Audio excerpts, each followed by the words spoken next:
Friends, आज हम Hindi grammar की धातु स्टैम्प्स की परिभाषा करेंगे।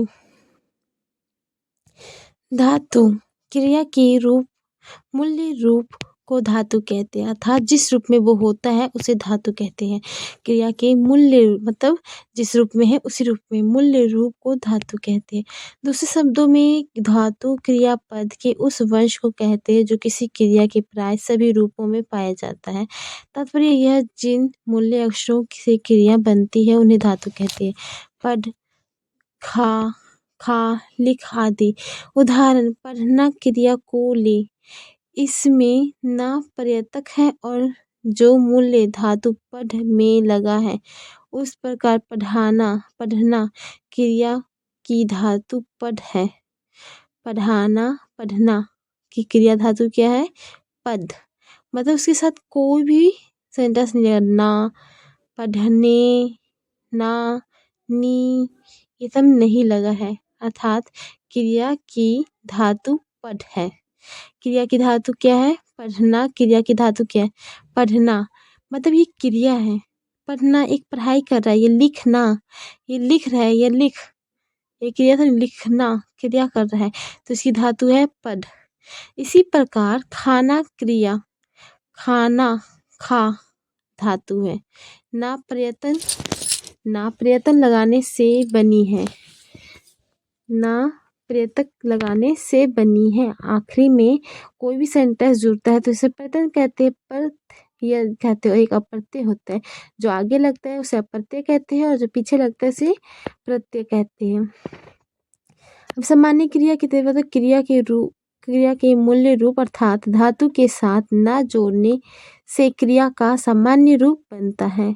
जैसे पढ़ना, पढ़ना, लिख प्लस ना, लिखना, जा प्लस ना, जाना, खा प्लस ना, खाना। मतलब क्रिया के साथ हम लगा देते हैं, मतलब आगे का वर्ड हटा देते हैं तो ये धातु बन जाता है। धातु की भेद, व्युत्पत्ति और शब्द निर्माण की दृष्टि से धातु 5 प्रकार के होते हैं। क्या? व्युत्पत्ति और शब्द निर्माण की उत्पत्ति से धातु 5 प्रकार के होते हैं। मूल धातु, यौगिक धातु। मूल्य धातु जिस रूप में है वो, और यौगिक धातु जो 2-3 प्रकार से मिलकर बने होते हैं। नाम धातु, नॉमिनल्स, वर्ब। मिश्र धातु जो मिश्रित है। अनुकरणात्मक धातु। अब हम देखते हैं मूल्य धातु, यौगिक धातु कितने प्रकार के होते हैं? 5। धातु के भेद 5 प्रकार के होते हैं। धातु 5 प्रकार के होते हैं। मूल धातु, यौगिक धातु, नाम धातु, मिश्र धातु, अनुकरणात्मक धातु। तो मूल धातु स्वतंत्र होती है। कैसे होती है? स्वतंत्र होती है। ये किसी दूसरे शब्द पर आश्रित नहीं होती, जैसे खा, देख, पी इत्यादि। यौगिक धातु, यौगिक धातु क्या है? यौगिक धातु, यौगिक धातु है। यौगिक धातु किसी प्रयत्न के योग्य से बनती है। अब यौगिक धातु मतलब इसी मूल धातु क्या बोला है? मूल धातु जो किसी प्रयत्न के जोर से नहीं बना होता है, ये खुद पे आश्रित होता है, दूसरे पे आश्रित नहीं होता है। तो यौगिक धातु होता है ये प्रयतक के योग से बनता है। जैसे खा का हम मूल धातु खा था, तो इसमें आ गया खा ना से खिला, पढ़ना से पढ़ा। इस प्रकार धातु अनंत है। कुछ एकाक्षरीय, 2 अक्षरीय, 3 अक्षरीय, 3 अक्षरीय, 4 अक्षरीय धातुएं होती हैं। ठीक है। यौगिक धातु की रचना, यौगिक धातु 3 प्रकार से बनती है। धातु के में प्रयत्न लगाने से अकर्मक से सकर्मक और प्रेरणात्मक धातुएं बनती हैं। क्या बनती है? अकर्मक से सकर्मक और प्रेरणात्मक धातुएं बनती हैं। कई धातुओं को संयुक्त करने से संयुक्त धातु बनती है। कई धातुओं को संयुक्त करने से संयुक्त धातु बनती है। संज्ञा या विशेषण के में से नाम धातु बनती है। संज्ञा और विशेषण मतलब जो संज्ञा है, जो व्यक्ति है, उसकी जो विशेषता है, इसे क्या बनती है? नाम धातु। अब देखते हैं नाम धातु। जो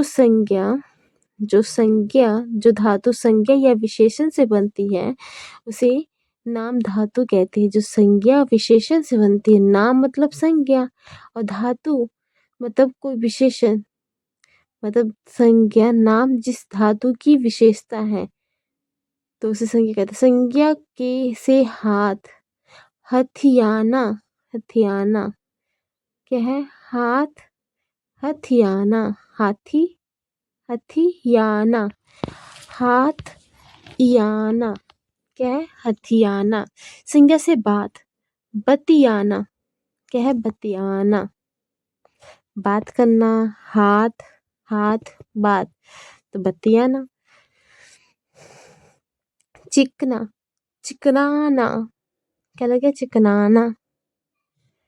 अब विशेषण से गरम, गरमाना, गरमाना।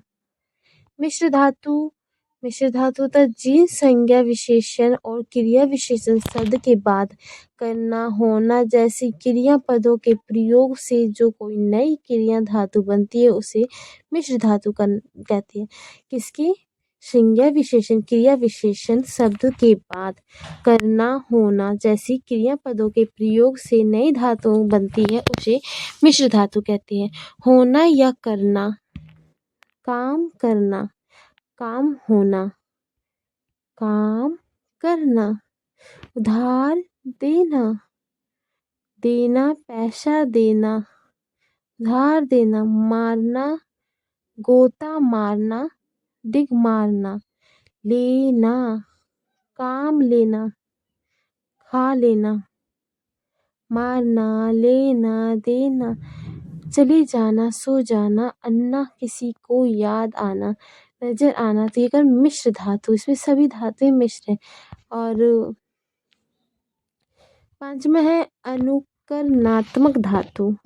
जो धातु किसी ध्वनि के अनुकरण पर बनाई जाती है, मतलब ध्वनि के अनुकरण पर बनाई जाती है उसे अनुकरणात्मक धातु कहते हैं। क्या कहते हैं?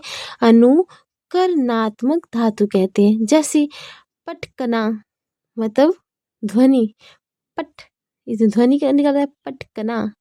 खट, खटकना धातु अनुकरणात्मक धातु के अंतर्गत आती है। कौन? अनुकरणात्मक धातु के अंतर्गत आती है। ये हमारा चैप्टर यहीं पे धातु क्या खत्म हुआ। अब हम अगले चैप्टर पढ़ेंगे।